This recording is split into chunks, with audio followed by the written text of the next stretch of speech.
Hey, welcome everybody. It is 7 o'clock Wednesday night. That means it's time Bill. for Sci-Fi Distilled. And welcome back, Mary Beth, as always. Hey guys. So we are continuing with Robot Month. This is going to be the Robot. last episode where we actually talk about a show or movie.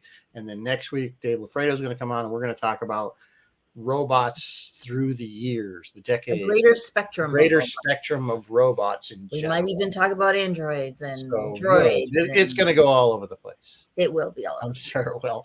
So this week we decided to do a little different. We're doing a Doctor Who episode, which was John Baker's very first series, full series, and it was called Robot. But before we get into that, I'm sure Mary Beth has news. I do have news. Hi, Martin. How are you? Hi, Sue. Hello, and everybody. hi, I'm always bad about the hellos. Bill. That's okay. It's all good. It's all good. All right, news for tonight, March 22. It is 7:02. Because we're doing Doctor Who tonight, I have a lot of news, and my first piece of news is Doctor Who news. The ever popular, never-ending Doctor Who series is celebrating 6 decades on the air with a range of fresh offerings. And we just got the announcement of the Who-universe. The Who-universe. I can never say that right. The Who-universe's latest development. The series seems to be taking a cue from the MCU as it branches out into a multi-platform story. The story Doomsday will take place over books, comics, audio, and more. Doomsday will kick off on Doctor Who digital channels later in 2023, and then be followed by products from Doctor Who Magazine, Titan Comics, Penguin Random House, Eastside Games, Big Finish, and BBC Audio, each telling a section of Doom's story. I gotta admit, I'm not always patient enough to go hunt down where the next section. Yeah, that's going to be that's interesting of how that's going to work out for them. And it's also important to know now Doctor Who this fall will be moving. I think everything's going to be on Disney. Is that what I think I heard, or one of those? I believe a lot of it's going to be online must Disney, know. but I think it will also still be on BBC America. I've heard that. Yeah, you can get BritBox or BritBox. Yes, BritBox, which is the BBC streaming service. Of course, they're all there. But I thought I saw. I don't know if it's just the newer stuff or if it's all these old ones, the originals. Of course, this being Tom Baker, which is this particular episode was 1974. 4 to 5. Which is really, and keep in mind that he did Sinbad the year prior in 73. So I always as a kid, I always thought it was the other way around, but I'm like, hey, that's the guy from Doctor Who. No, it's the other way around. The other way around. All right, more news. Let's keep going. All right, sorry. Disco is now officially canceled. We will see season 5, but that will be it. But on the other hand, Strange New Worlds will start filming season 3 coming up here real soon. They haven't announced when season 2 will air. And they have not actually. Yes, that's true. They've not announced when season 2 will air. I suspect sometime in July, but I thought so too. They're waiting so long. Yeah. Well, I think they're waiting for Picard to kind of wrap it up and see how people are feeling there, and then go from there. There's other stuff coming down the line too. So, Deadpool 3 teaser. There's a new one out. Expect to see a whole bunch more until its release on November 8, 2024. Wolverine. So this is another multiverse movie, which seems to be the big thing. Everyone's doing multiverse now.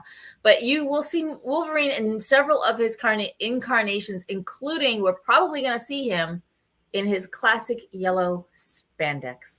The cast does include Tom Hiddleston as Loki and Owen Wilson as Mobius. I love Deadpool, so I think this is going to be fun. Deadpool's, yeah, you gotta love Deadpool. We'll see. Broken Lizard and Super Trooper fans are looking forward to their new movie, which will be dropping on Hulu on 4/20. Yes, 4/20. Quasi. The guys are putting their own spin on the Hunchback of Notre Dame. Knowing them, it's probably going to be sort of Monty Python-esque feel to it, and even more irreverent. Adrian Palicki joins the boys. We know her most recently from The Orville. The little synopsis is: a hapless hunchback yearns for love, but finds himself in the middle of a murderous feud between the Pope and King of France, where each orders the hunchback to kill the others. All the guys have multiple roles, which is not uncommon. You guys know this gang, Broken Lizard, best from Super Troopers. Our beloved. Our beloved Super Troopers. Troopers. But Super Troopers. they do, and I don't know if they got, I know there's 3 seasons of it. I don't know if they got a 4th, but Tacoma FD. Tacoma FD, I was about to say that. It was on obscure, it was one of the, It was forgot funny. what network it was on, but it was really, yeah, it was funny. It was It wasn't all the guys. It was No, it wasn't. It was Kevin Heffernan and Eric. Yeah, it was at least 2 or 3 of them, and they pull in occasionally. And then the others would sort of show up and have like cameos. They'd have cameos. That was actually a pretty funny show. That was good. I recommend. Super Troopers are good, but I try to feel like. Super Troopers. But then other movies of theirs like Club Dread and Beer Fest were just, whatever. They all can't be winners. They all can't be winners. Pistol this movie, Kevin Heffernan, who's Farva, Kevin Heffernan is directing this. Usually it's Jay Chandrasekhar who directs, but this time it's Kevin. So we'll see if he has a different spin on things. I'll watch it. I'll watch it. I'll watch anything those guys do. Butter tart Yule log. All right, moving on. Still waiting.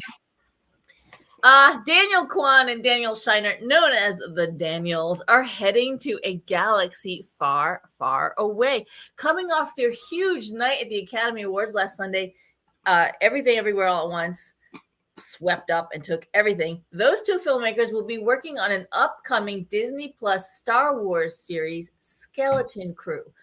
This is the Star Wars series that is their answer to Prodigy, because it's, it stars Jude Law and it revolves around a group of kids lost in the galaxy trying to find their way home.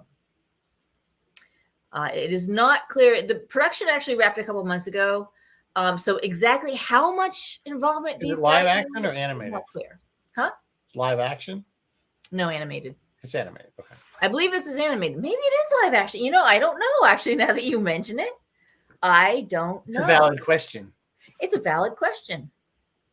Plot details are under wraps. We know it's New Republic set kind of era. It stars Jude Law. I said that already. We know that Jon Favreau and Dave Filoni are producing, but we'll see. We'll see how it goes. I think it's the Prodigy answer.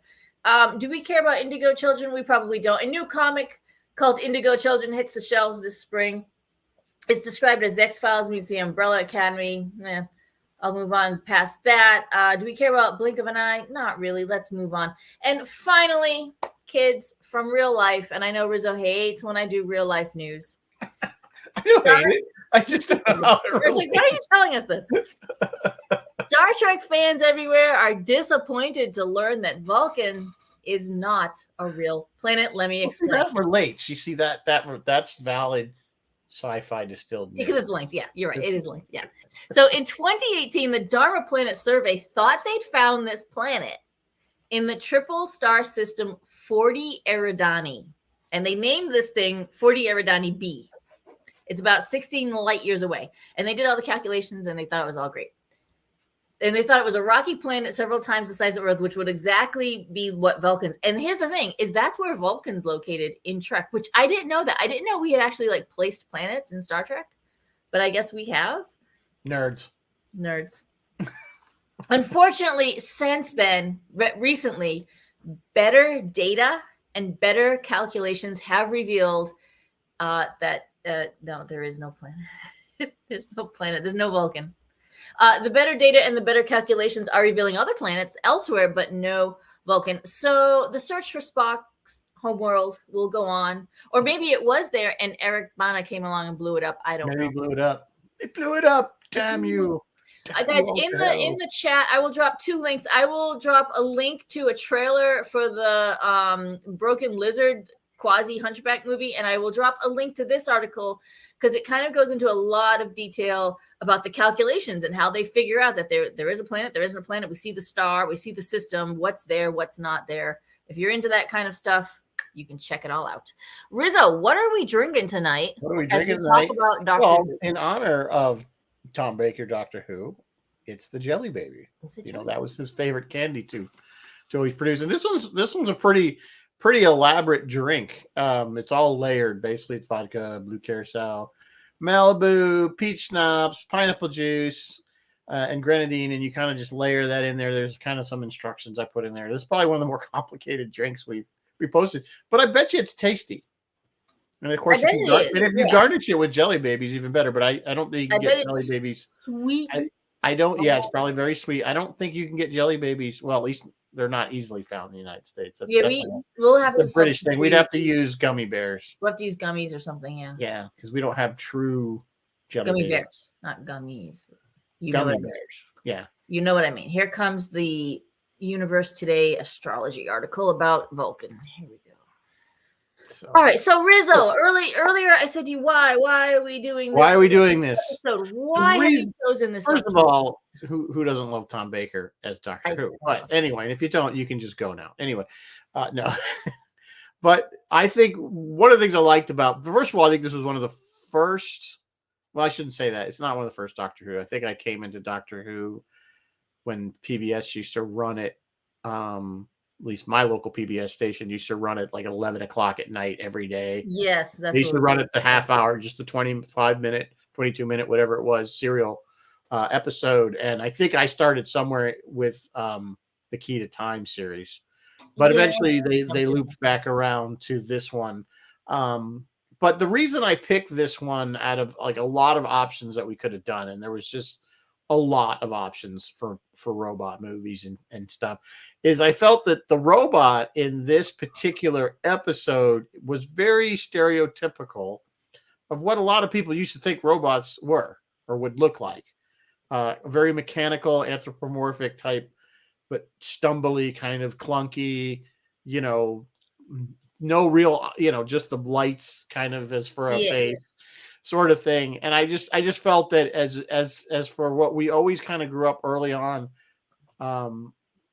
what we think a robot would be. Now, what we know now, really, robots can take any form. Sure. Of course, they're built. Wally, because Wally was built to do a very specific job, collect trash, which is what most robots that we have today are. They're all built to do. Roomba is a robot, and it's designed to clean your floor. But as you mentioned, this quasi-humanoid form, I mean, it's got torso, arms, and legs, and a head, right? Yeah. That was the going form. Yeah, I mean, it was the going form for a robot for a long time. And in fact, was the form of, like, in Metropolis, Maria? What was her name? In the movie 1927 Metropolis. That robot was humanoid. C-3PO was humanoid. Something like, remember the Jetsons? Remember Rosie? They're made in the Jetson. Yep. Kind of humanoid-ish. She was a little. Yeah, the Jetsons robots would always be like a body with on a single wheel. But they would still put face on like a wheel, but they still kind of get a face on it. Yeah, they would definitely give it some. But even if you look at kind of like Lost in Space, that robot still had a head and it had arms. Danger Will Robinson, right? And he kind of would walk everywhere, even though he had treads. He would sorta. It could move his legs, even though he had treads independently. The B9. Yeah, you know what I'm saying? Like he could slide them back and forth, sort of thing. So, which of course we know if you ever catch any of the behind the scenes or even some of the episodes where they shot poorly, you could see the guy's legs sticking out of the rubber part where he would walk. So that exactly, yes. But what I can't help but wonder is, like, did the writers like truly think, okay, yeah, they're going to be humanoid form, or did they go to that for ease of filming so that a human could? Well, they had to build it right because they didn't have any. First of all, they didn't have any CGI. No, and they didn't have any kind of enough mechanical advancement to actually make a mechanical prop, so to speak, that would an animatronic thing. So they had to have somebody inside the thing. Even C-3PO in the 76 when they were filming was a guy was in, and even R2-D2, I think there was a guy shoved inside that thing. Yes, Kenny Baker. Kenny Baker was in there. Yeah, so I mean, that had, so they had to build the things to be able to accommodate some kind of, even Tweaky. That's true. Even Tweaky was Tweaky, which was our good friend there. I don't know why I'm drawing Deep Roy, right? No. He came up to top. Oh, Felix Silla. I mean, he, and he used to tell some. I tell you, Felix was Felix was awesome. Yeah, because in the second season of Buck Rogers, I know we're getting off topic, but welcome to Sci-Fi. It's robot. It's still robot related, so go on. Yeah, so Felix, he's like the second season of Buck Rogers. Remember, they're on the Explorer ship. I forgot what the hell it was called. But anyway, it wasn't Voyager. It was something like that. Pegasus or something. Somebody on this thing will pop up and say whatever it was. Anyway, there was the other robot, Crichton, which was mechanical. Yeah. Crichton was very almost. I kind of call him like praying mantis like. Daggett was a robot. Yeah, Daggett was a monkey. Daggett was a monkey, but it was a robot dog. But anyway, the Crichton, the searcher. Thank you. I knew somebody. Someone would know it. Thank you, Jeff. So Crichton was a mechanical, okay, but even Felix would say the damn thing would break down all the time, and he's like, and I'm stuck in this suit to be tweaky, and it's like I'm sweating. It's like 100 degrees in this thing, and he's like, we're waiting to shoot but the guys are trying to fix Crichton to make him work. And he's like, hey, you got to get me out of this thing because I'm going to pass out from the heat. They're more worried about the mechanical one than the guy that's actually the human who's sweating to death. So yeah, if you never got to meet, it's unfortunate, Felix has passed, but I was fortunate to meet him 2 times, and he was such a sweet man, and he just talked to you about anything. Yeah. Anyway, we digress. There were human operators and Daleks. That's true. And Martin, earlier you also said the robot in this episode was a very 1950s robot. I've got to agree with that. And when Rizzo first proposed this, I was like, yeah, but why that particular robot? I said to him, they've done better robots earlier, because in the 60s on Star Trek, yeah, well, Robbie was far better, and the B9 was better. Yeah, B9 was better, or even Forbidden Robot. Robbie. Yeah, it wasn't about who did it best. It wasn't. Yeah. It was like, what's the quintessential when you were a little kid? Like if Iron Giant. This was kind of like an Iron Giant kind of robot. Yeah, and we're gonna get I was gonna mention. By the way, Daleks are not robots. Those are just. It's just a vehicle for. It is just a vehicle because technically inside their little brains or little. Yeah, it's just what's left octopi things of the people that. Martin, you're our resident Doctor Who expert. What's inside the Daleks? They were if you ever watched the Genesis of the Daleks, which is a Tom Baker series, they're the planet that they're on. I can't think of the name of the planet. But they basically had a big war, and there was a scientist that created them, Davros, who basically he like force evolutioned into this and genetically engineered these people into these little blobs with like one eye. Yes, we see them later. We see them on David Tennant or maybe Matt. We do see them again. Scaros is the Scaros. And Doctor Who was kind of big on that because the Cybermen, or at least in later years, in the David Tennant, Matt Smith years, the Cybermen had people in them. See, that was a thing. I think people. They took liberty. I don't know, and maybe you guys that are bigger Doctor Who fans, the original Cybermen, I think, were all mechanical. Were they true robots, guys? I think they were Doctor true Who robots. Experts? Yeah, right, Bill. The Dalek was just basically a tank. It was just it was a tank. I think in Genesis of the Dalek, he actually calls it. Davros calls it like I forgot what he actually used, but he called it like a mobility system or something like that. It was never, and they carried that through to the current stuff. Anytime when they put a blob in there. But I always thought Cybermen originally, and then when we got to the newer the reboot, so to speak, of Doctor Who, I think they that's when they started putting like they were part human. They were humans. If I'm wrong on that, because all the Cybermen stuff I remember from the 70s, excuse me, they were just robots. Yeah, Martin's confirming that now. But you know what? I'm wondering now. Remember, you could kill them with gold. Gold dust would clog their ventilation system. I don't remember it. Like, that was why there was a whole series of Cybermen episodes with Tom Baker, where there was this asteroid or planet of gold, and the Cybermen were trying to destroy it because it was like a source, because you just crushed the gold and it would clog their something. Oh, that's interesting. I actually maybe there was a biologic in there at some point. I don't know. Interesting. Yeah, Martin seems to be confirming that the Mondos Cybermen were more machines than humans. They clearly were mostly machines. But again, anyway, we digress. But it's still on robots, so it's all good.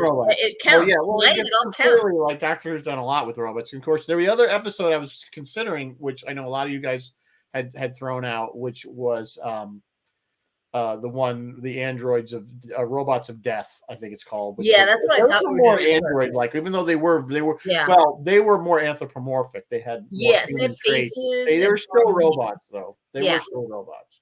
But they were the ones that was a good episode right? too. And that one I kind of, but I felt this one fit.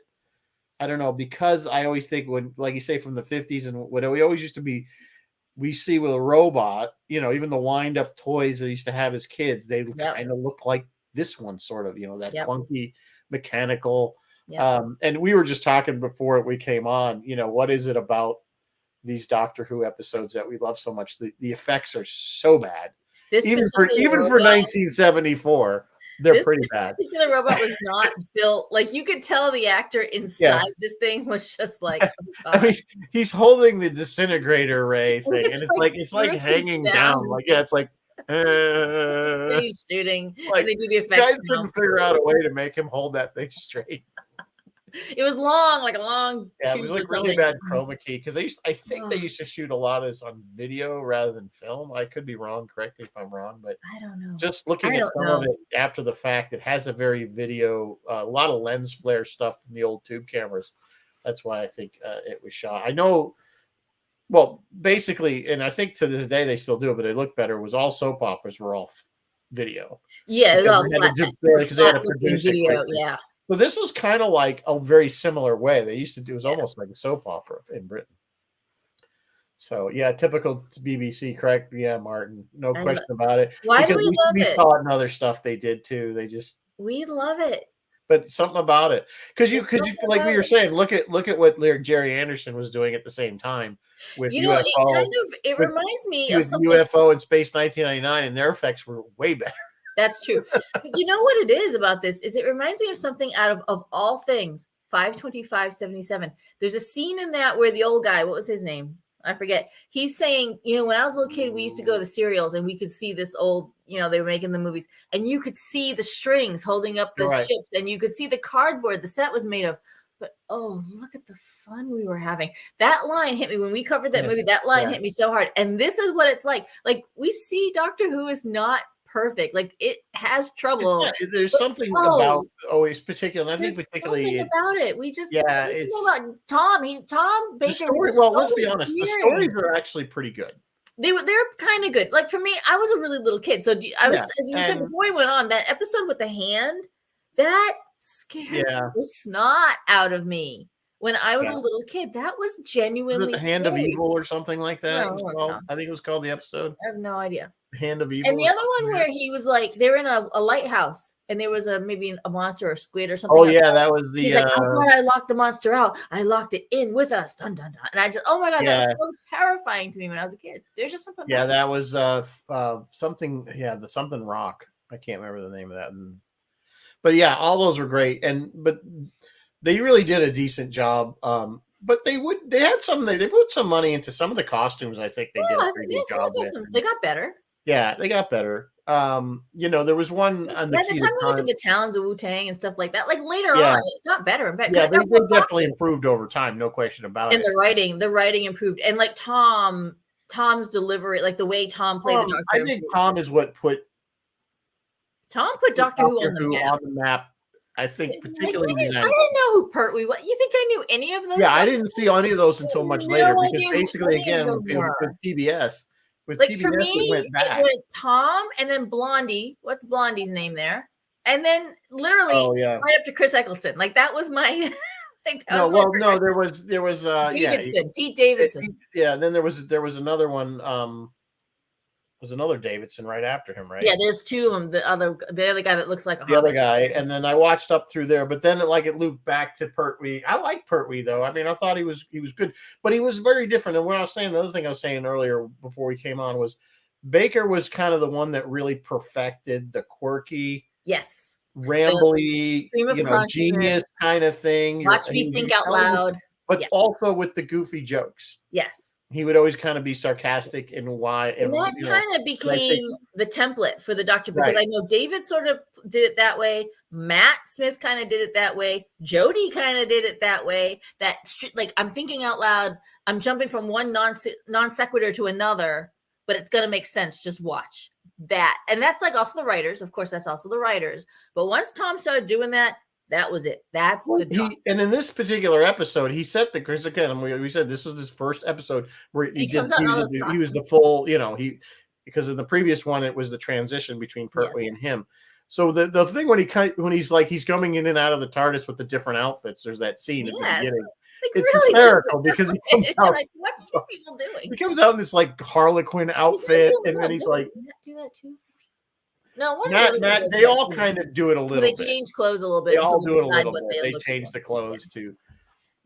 Yeah. Matt's one that put fezzes on the Yeah, map. Matt and Fezzes are cool. Fezzes are Jeffrey, cool. well, Baker was born to play. Yes, he was. Yes, he was. Yeah, so, To yeah, this day, absolutely. he is our doctor. He was my first doctor. Yeah. And Yeah, it was mine too. So that's what got me drawn into it initially, which was a cool thing at the time. What like Channel 13 out of New York would do is they'd run the Doctor Who episode, and then they would run an episode of Hitchhiker's Guide. Oh, did they really? Our Doctor Who was BBC lumped version. in with like what's that? Oh, Benny Hill. Benny Hill. Oh, And I wasn't allowed to watch Benny Hill because I was a No. little kid, right? we got in the United States Benny Hill. We got the watered down version. I guess we did. Not the I don't know, British but either ones way, were I pretty still wasn't rough. allowed to The watch. I British was ones really were- little. Yeah, Guys, if you go back and find the original ones, they're Oh yeah.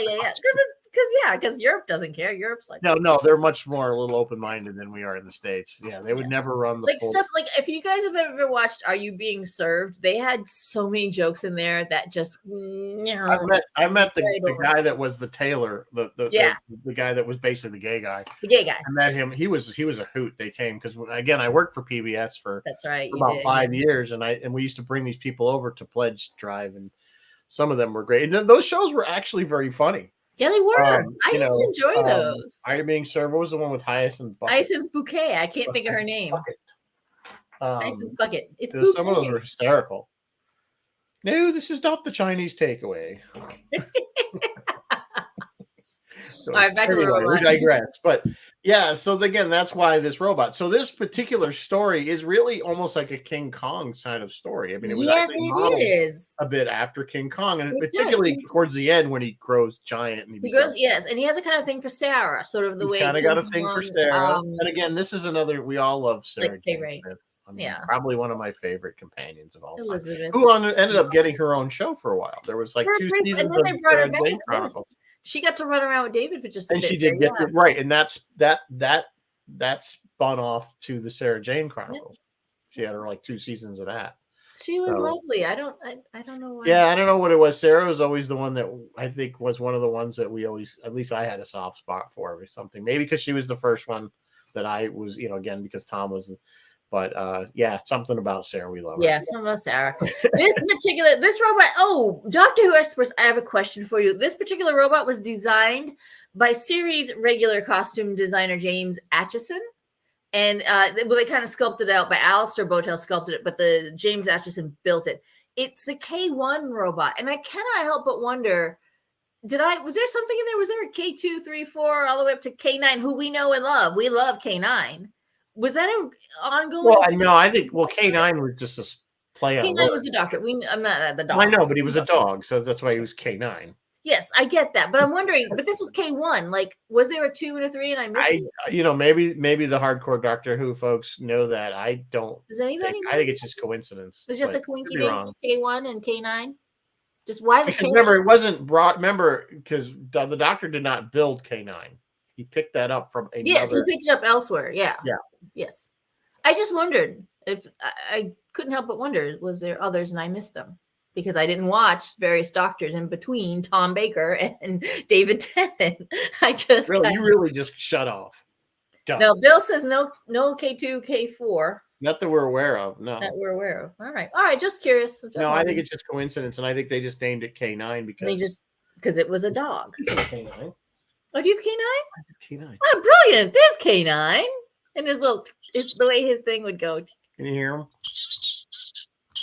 Mistress. Affirmative, boss. Yes, mistress. Affirmative, I think mistress. the All right. battery's going. It's not very loud. I could hear it. Who played K1? Oh, Michael Kilgam. No, I'm lying to you. Michael Kilgareth.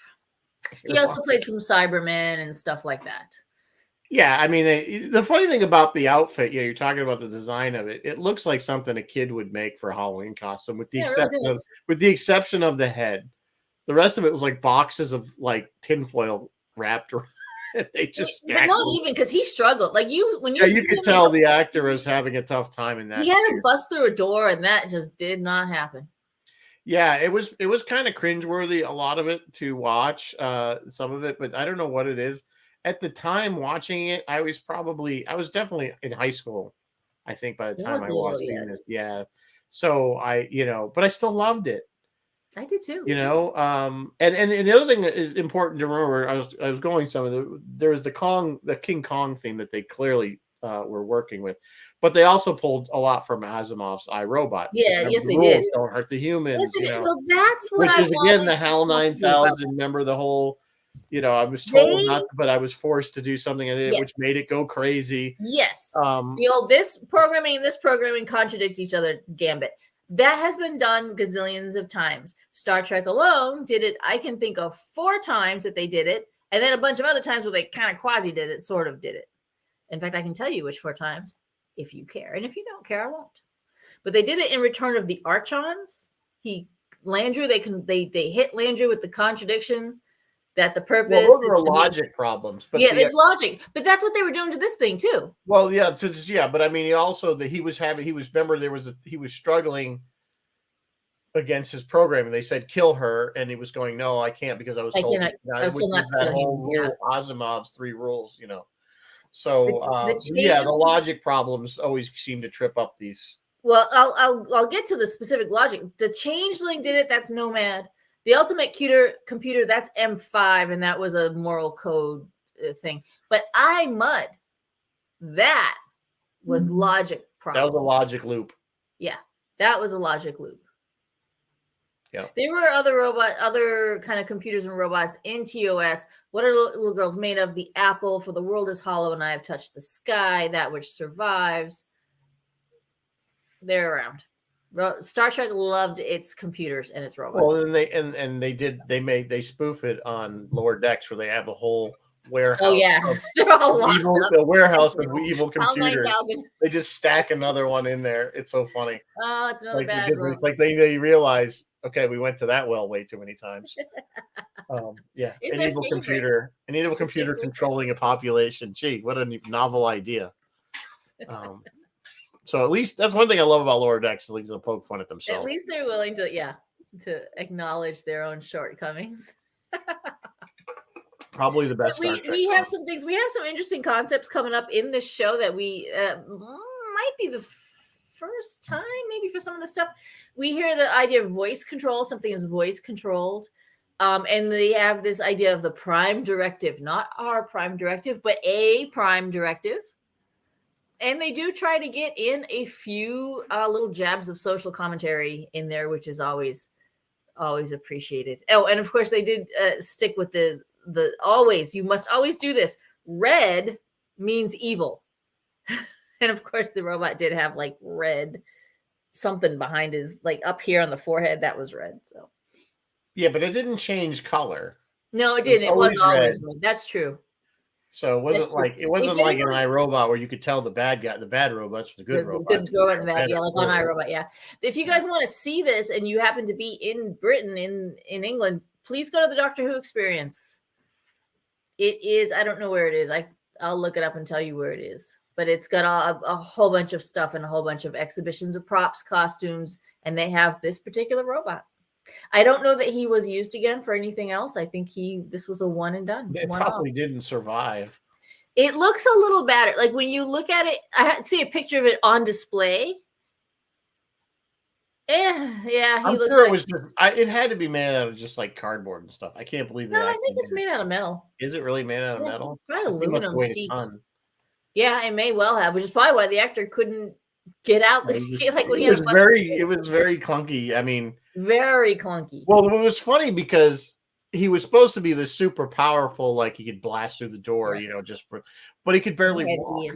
but he Yeah. could barely walk. He could barely walk. His steps were so little. It was I like, think I think those are like platform shoes, and I think the actor struggled because the feet were really big, yeah. and I think it was like work for the actor to pick. Oh, I'm the sure. feet. I'm just saying the implication is that it's this powerful robot, and yet he could barely walk.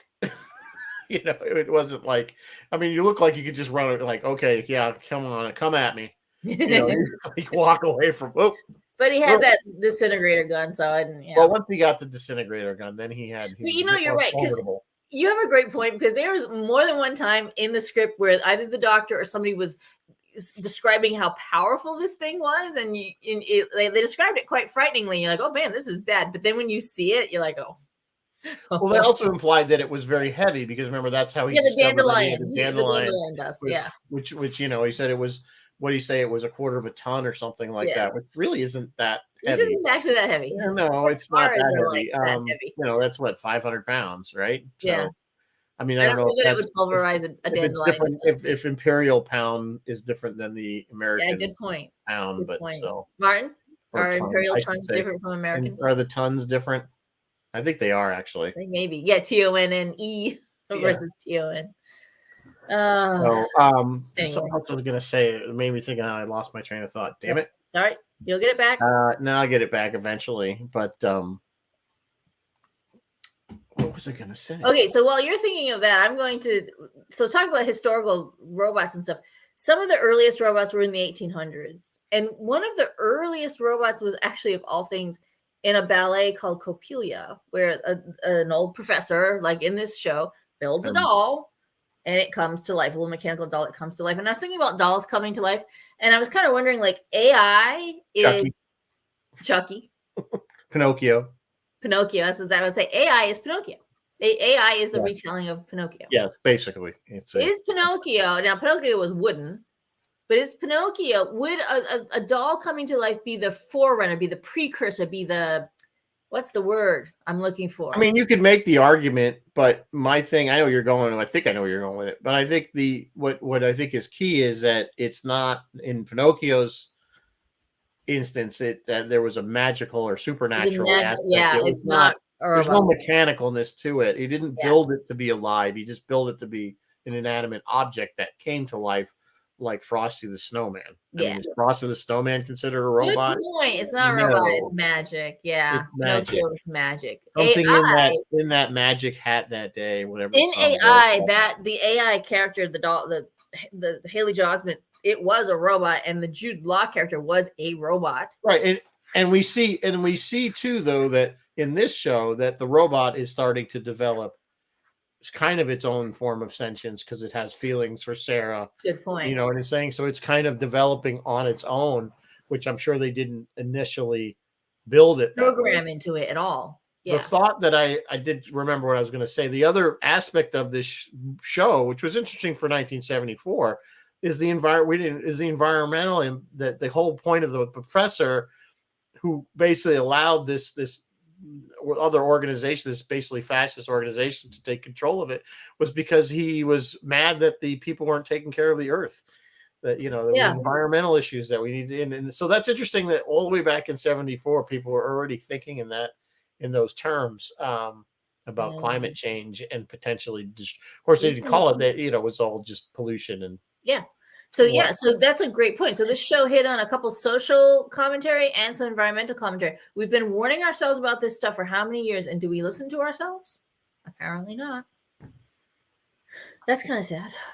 Yeah, well, we haven't come very far. I guess not. Since 1974. This robot. Almost, this is almost 49 years ago. Yeah, that's true. So, I mean, you look at it in that aspect, it was a long time ago. Yeah. This is not new stuff. Moving on from the 1800s robots, the next, like, kind of modern-y sort of robot, I'm going to go with RUR Rossum's Universal Robots. And I think that is the base. That'll be the ancestor, right? To all these, like, to Robbie and this guy here and C3 and all these guys. They all kind of have that sort of, that's the, what am I trying to say? The baseline, the prototype, the prime. Whatever I'm saying.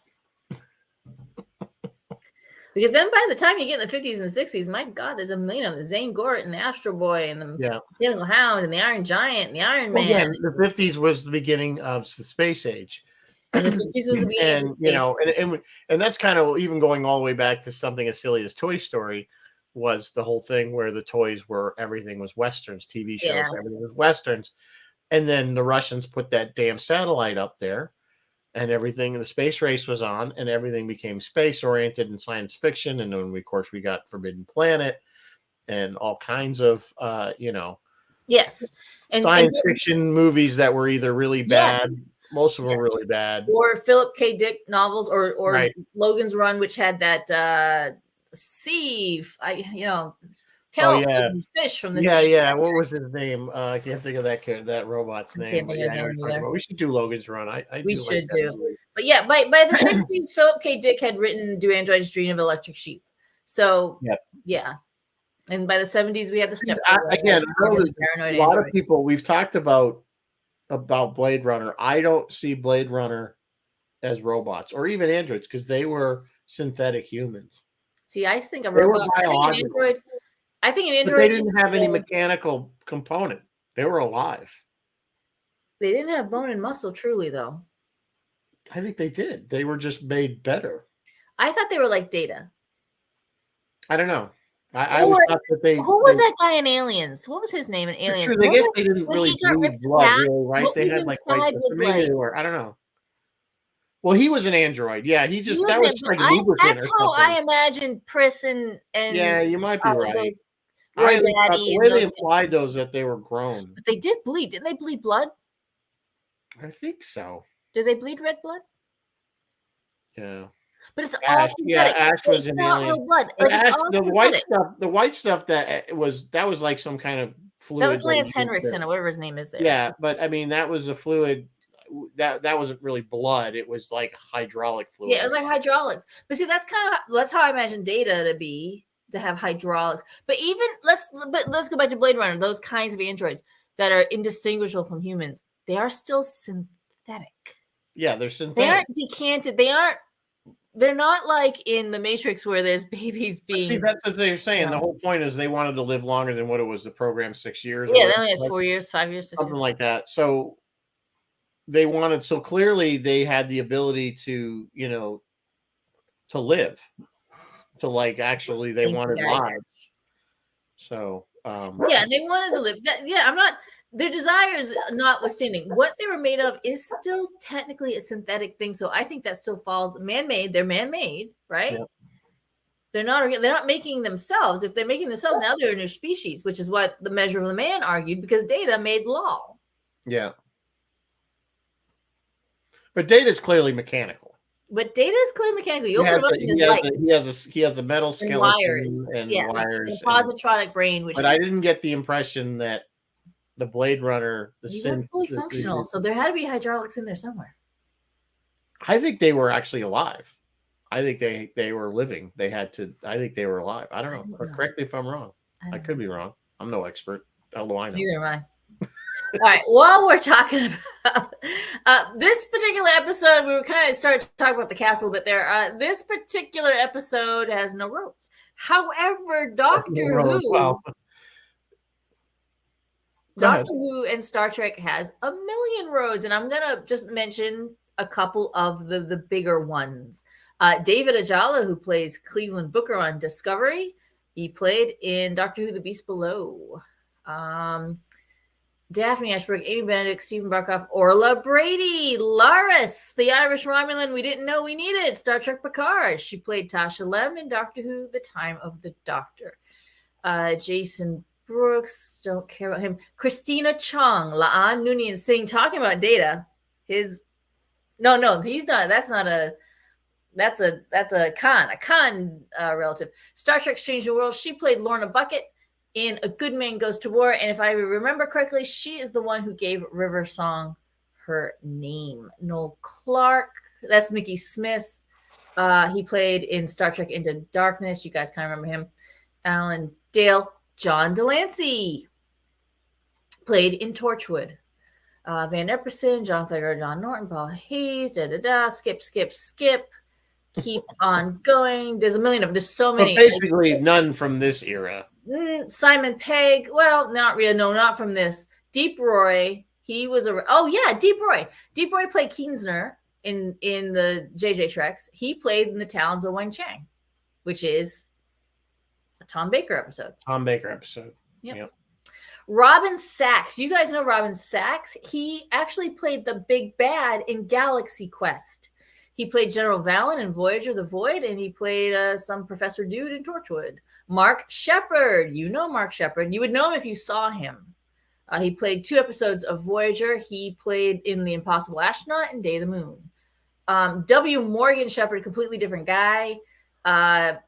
Next Gen Schizoid Man, Star Trek Undiscovered Country, Voyager Bliss, and something else played on The Impossible Astronaut. Gary signed it in. And Nana Visitor, Kira Nerys, played in Torchwood, 2 episodes of Torchwood. David Warner. Yeah, she was in there.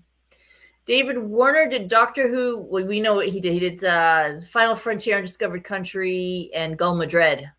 There are 4 lights. He played in Doctor Who Cold War and Doctor Who Dreamland. And who else? Richard Ward, Michelle Wong, David Yelts, Kevin Yu. A million people. There are many. Certainly any British actors would be crossover, because I think not like really. what Star Trek is with a lot of actors, I think Doctor Who is with a lot of British actors. They just want to be in it. They just want to be in it because then they can do want to what be in an episode. Americans do. Yeah. They can do what the Yanks do. Go to all the conventions. I don't necessarily think it's that. I think because Doctor Who is such a British institution, it's so popular in Britain. It was so popular with everyone. Again, I think originally was designed as a kind of a kid show. It became just part of the culture, and they all just want to be part of it. There are more Star Wars, Star Trek, Doctor Who, Star Wars, Doctor Who crossovers, but I'm just looking up. I think there is a Star Wars, Star Trek, Doctor Who actor, but comic. Wasn't there a crossover comic of Doctor Who? There's probably a crossover comic. I think there was a comic of Star Trek, Doctor Who crossover. Yeah, Deep Roy has done Trek Who and Star Wars. Simon Pegg has done Trek Who and Star Wars. What did Pegg do in Star Wars? Pegg was a voice. Oh. Okay. Of one of those many. He was probably in the sequels or the prequels. And Pegg, Star Wars. What was Pegg in Star Wars, you guys? Yeah, I think he was a voice to one of the creatures, or maybe he's been on Clone Wars or something like that. Oh yeah, he might have very well been in that. Because you forget, you think about Clone Wars. That's a million more voices. You know what I mean? It's Oh, speaking of Clone Wars, those of you in the New England area, Rhode Island Comic Con will be having Ashley. What's her name? Will be having the big 3 from the Clone Wars: Ahsoka, Anakin, and Obi-Wan. So they're voice actors. Ashley, what's his name, and the other guy. That Rhode Island Comic Con later this year. Always come to Sci-Fi Distill for the most accurate information. Accurate and timely information. Yes. Unkar Plutt in Force Awakens. That's right. Jeff and Martin on the ball. Yeah, see, you should just ask them before the show. So. Yes, Martin, father and son shepherds. So, so if you're into that, obviously head down to Long Island. No, Rhode Island. Rhode Island. Oh, Rhode Island. No, there's these. Oh, there's another one in Long Island, though, right? Yeah, there's one in Long Island. Yeah. There's the other Star Trek one in Long Island. There's another Star Trek. Yeah. Yeah, that's why I'm confused. So, there's some good stuff coming up if you're interested. If you can move around the area. If you can move around. You got time, and you're not afraid of crowds. I'm rapidly becoming crowd phobic. Well, you could just go as cosplay and go like a character from, I don't know, 12 Monkeys or something. Go as you're in the big hazmat suit or something. That's my cosplay. I'm in the hazmat suit. So, yeah. That was something else. No, forgetting that. Okay, I'm sorry. I don't know what else to talk about on this particular episode. I think I just wanted to. I felt it was kind of. I don't want to say it was a benchmark by any means because it wasn't. But it was Tom's first. It was Tom's first. Well, yeah, as far as robots go, I meant certainly it was a benchmark. It's also the first time we see Harry, the doctor there, the Navy doctor, the doctor as a companion. But that's minor. But yeah, so as robots go, I thought he was a pretty cool robot overall, even though he was really kind of clunky. And you watch it now, and you're like, wow, this is bad. Well, as robots go, our 4 movies so to put them in evolutionary order, this guy would be first, and then would come WALL-E, and then would come Westworld robots, and then would probably come iRobot robots, right? Like to put it in evolutionary order. Yeah, I almost would say that the Westworld robots would be almost on par, if not above, because the Westworld robots really mimic human behavior more than the iRobot robots did. You know what I'm saying? You couldn't tell them from a human being without looking at Yeah, that's a great point. But they were very, very mechanical. They were much more mechanical, but so were the other ones. Were just a little more refined as far as the. Of course, they had the fancier face, and I think. But even remember in iRobot, the only thing that made them evil was the AI. The robots themselves were just robots that could do basic and make basic decisions as far as within a parameter of doing something for you. Mop the floor. They could figure out how to mop the floor without you being programmed to do it. You know what I'm saying? Yes. Specifically. But which I guess the Westworld robots were the same way. They would just react to the guests in a very pre-programmed manner. But as far as visually and like you said, they can't even the guest couldn't tell right away if they're talking to a real person or the robot.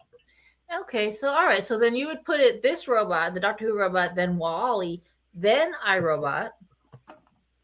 Well, the iRobot robots. Well, I would just say they're kind of hard to say which one's above the other one. He called it a differential engine. It still had to make decisions. It just didn't clearly, I mean, the iRobot ones look more advanced. Whereas the Westworld robots, did they have to make a lot of serious decisions, or did they just run on just play out a pre-program? They must have had some kind of react to stimuli. They must have had some logarithm to make them make certain decisions on certain decisions. Yeah. I mean, they couldn't just be because if his program is always you get in a fight with a customer, what if the customer doesn't want to fight that day? It just Well, that was the realism, I guess, even with the Yul Brynner character when he kind of was baiting him into a fight.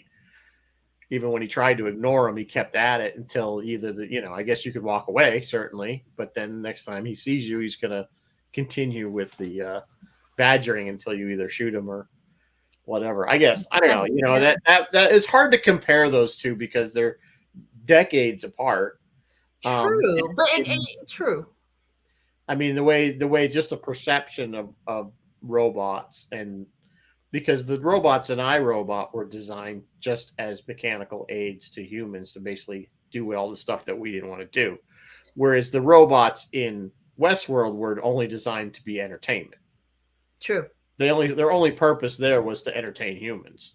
Period. That's true. So any other function. What would you prefer? Would you prefer a robot that I don't want my robots to look like real people.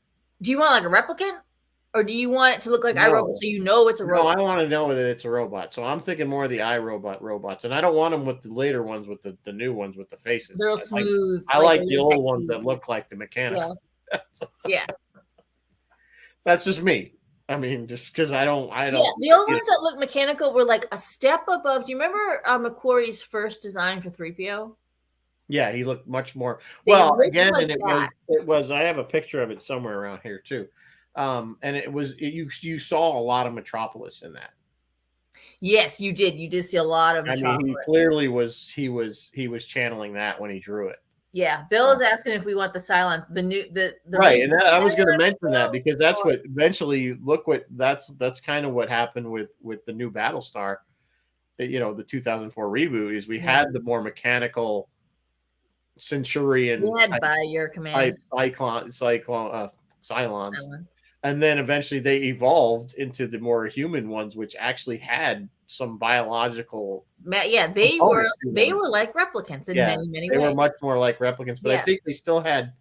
I got the impression there were still some mechanical bits in them. I did get that impression too. Because But remember when like the first episodes when she was like yeah, she then was her having spine, sex her with what's his spine would name light and her up. spine light up. Yeah. Yeah, we're like, oh, so that's how you tell them. Okay, great. 6. Or versus like on Orville, the Kalons, which are just straight up robots. Right.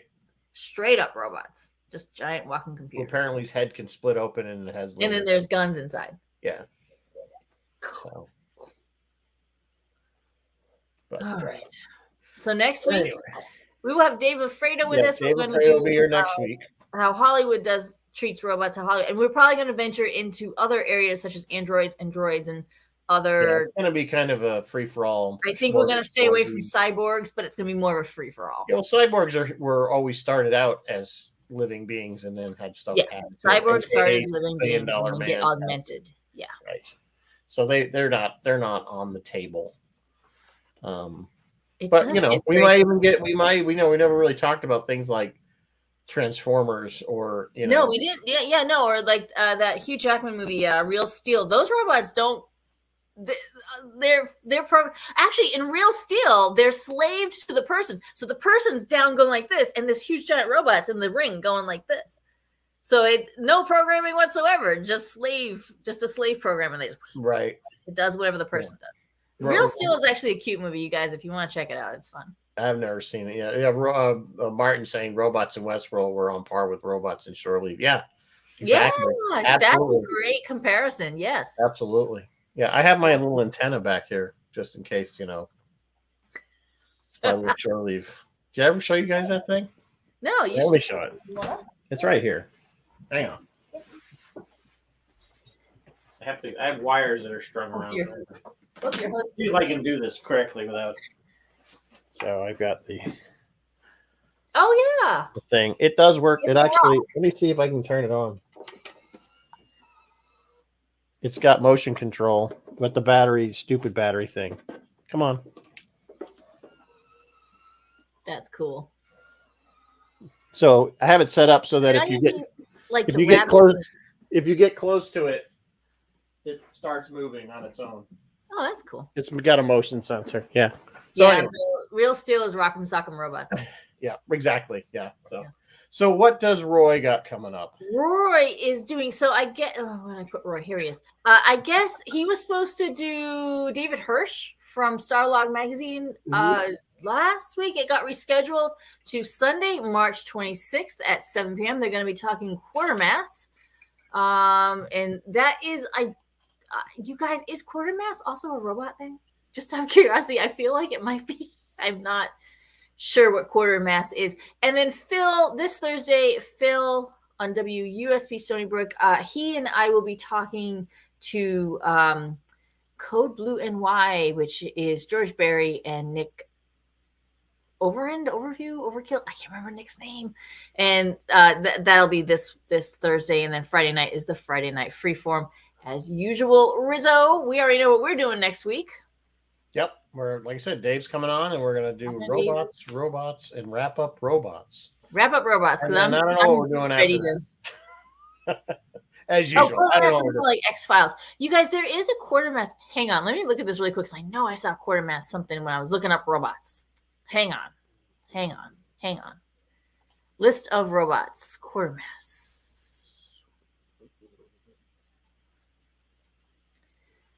And the crowd goes silent.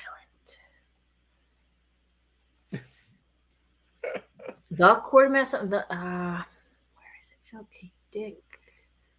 The city. Tell you what. Just watch Roy's show. Just watch Roy's show. There's what Quatermass is. We're not here to go over Roy's show. We don't care. I could have sworn I saw something Quatermass mentioned in my robot research. So sorry, guys. My memory is like a sieve these days.